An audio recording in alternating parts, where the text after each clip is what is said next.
તો વડાપ્રધાન નરેન્દ્ર મોદીએ આજરોજ દાહોદથી કેન્દ્ર અને રાજ્ય સરકારના ₹24,000 કરોડથી વધુના વિવિધ પ્રકલ્પોનું ખાતમુહૂર્ત અને લોકાર્પણ કર્યું હતું।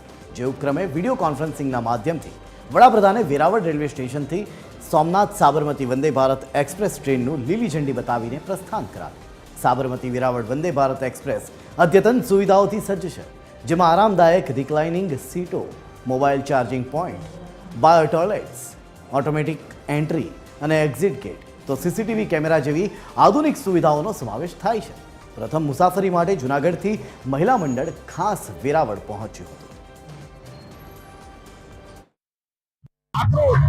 150 કરોડથી પણ વધારે ખર્ચના સાથે નવું સોમનાથનું રેલવે સ્ટેશન બનાવી રહ્યા છે અને એ રેલવે સ્ટેશનની ડિઝાઇન છે જે આપણા સોમનાથ મંદિરના આબેહૂબ થાય એવા એમના પ્રયત્નો છે અને સાથે સાથે આ વિસ્તારની કનેક્ટિવિટી વધે એટલા માટે અશ્વિની વૈષ્ણવજીએ પણ ખાતરી આપી છે ને એમની શરૂઆત આજે વંદે ભારતથી થઈ ચૂકી છે।